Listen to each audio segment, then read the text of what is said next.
Hi everyone! So for today, pag-uusapan natin yung 4 key components sa Savio app, which is yung accounts, yung budgets, yung goals, and yung transactions. Tara, simulan na natin. So dito sa app, before ka gumawa ng accounts, budgets, and goals, kailangan mo muna actually pumunta sa account settings, baguhin yung language, yung pangalan mo, at currency. Pero naka-default naman yan sa PHP. At kailangan mo rin, ito importante, iset mo yung monthly income mo. So, set natin yan. At ready na tayong gumawa ng first account natin. So, ano nga ba yung account? An account is where you hold your money. So, let's say mag-open tayo ng isang account. Makikita mo dito yung cash, savings, e-wallet, and so on. So, ito yung pera na pwede mong gamitin. Kaya nandito rin si credit card. Let's say, gawin natin yung e-wallet, GCash. Gamitin natin yung kulay ng GCash, I think blue, pinakamalapit, and yung icon ng GCash. Let's say, meron tayong 10,000 pesos sa loob ng GCash natin, and wala naman siyang minimum balance or maintaining balance. And let's say, yung purpose ng GCash na to is for our daily expenses. Save natin yan, and next. Magagawa na yung e-wallet mo. Next key component sa Savio app is yung budgets natin. Para saan naman yung budget?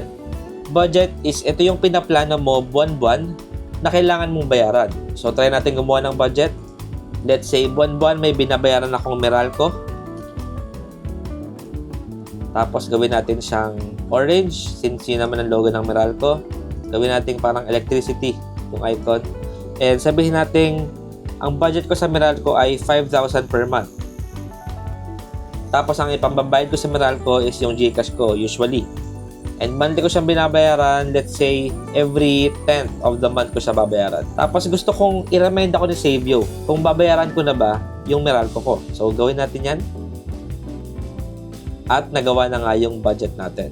Makikita natin yan dito sa all. At pwede mo rin makita kung for example, 10th of the month ngayon, makikita mo siya dito sa due today. Para mapaghandaan mo at makita mo kung ano yung mga babayaran mo. And actually, this is one type of a budget. Another budget that we have is, for example, ako, weekly, meron akong GrabFood budget. So, let's say, nagpapag-GrabFood ako, every week, ang budget ko dyan is 2,400, okay, for food. 2,400.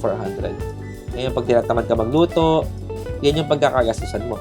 So, aside account, let's say, gamitin ko pa rin si GCash ko as pambayad. And then, weekly siya. At gusto kong i-reset yung amount every Sunday. Sige. Pero hindi ko na kailangan ng reminder yung Savio. Kasi hindi naman siya recurring fixed bill. At gagamitin ko lang naman to para lang malaan ko yung pera ko na gagamitin ko sa GrabFood. So gawin natin yung budget. At makikita ko na yan pareho sa dashboard ko. So yun yung account at budget. Ano naman yung goals?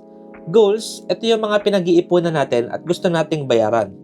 It can be a classic goal, pwedeng gadget, financial instrument na gusto mong pag-ipunan, at pwede rin tong loan para mabayaran mo na yung mga utang mo. So, gawa muna tayo ng classic goal. Let's say, gusto ko ng bagong MacBook Pro, M5 Pro.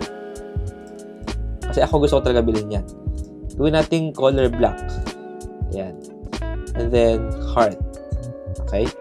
Target amount natin is, let's say, 150k kasama ng mga accessories at mga upgrade.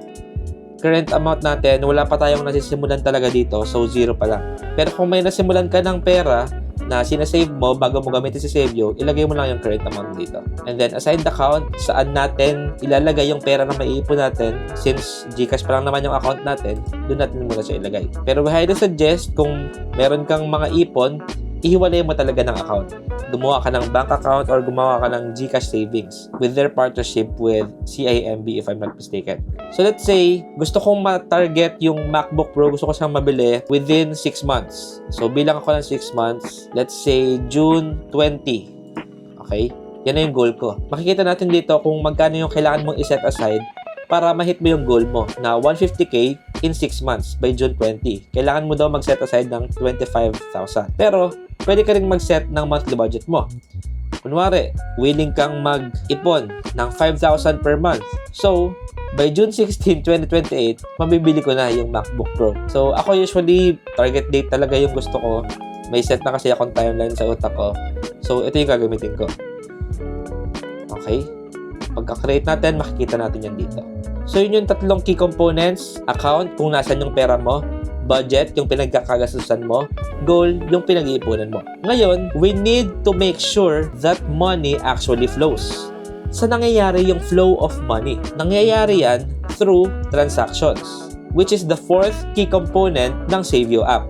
So, saan natin siya pwedeng gawin? You can do it multiple ways. You can do a transaction sa log. Pag-click mo dito sa taas, makikita mo yung tatlong types of transactions. Meron tayong spent, meron tayong received, at transfer.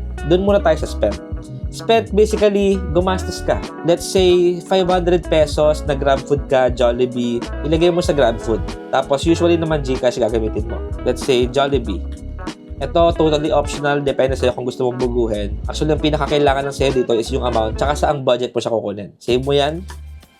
At makikita mo na bawas sa total accounts. At nabawas din sa remaining expenses mo for the month. Yan, makikita mo sa GrabFood. Nagamit mo na yung 500 sa GrabFood. Okay? So, yun yung spend. Next type of transaction is yung receive. Receive naman, ito yung usually pera na pumapasok sa account mo. So, kunwari, sumahod ka, 20,000 kinsenas, pumasok sa account mo.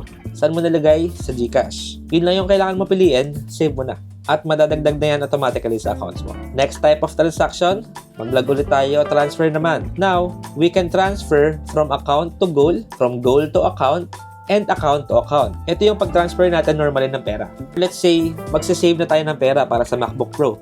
Gusto kong maghulog ng 5,000 from my Gcash papunta sa goal ko na MacBook. So, save natin yan. Makikita nyo rito, nasa Gcash pa rin naman siya, pero nilog natin siya as part ng savings natin. So, ibig sabihin, meron tayong 5,000 sa MacBook Pro. Since yung hulog natin dito is sa Gcash din naman napupunta. So, very advised talaga na kapag may pinag-iipunan ka, gawa ka ng bagong account kung saan mo siya ihuhulog. So, yun. Those are the 4 key components sa Save You app: account, budget, goals, and transactions. Everything is very straightforward. Sobrang dali ng mag-budget. At sa next video, pag-uusapan natin paano makakatulong si Save You as an AI, a multi-agent AI, sa pagbabudget mo na to. Nakikita mo tong bilog na to? Siya yun. Yun lang. I'll see you on the next one. Bye!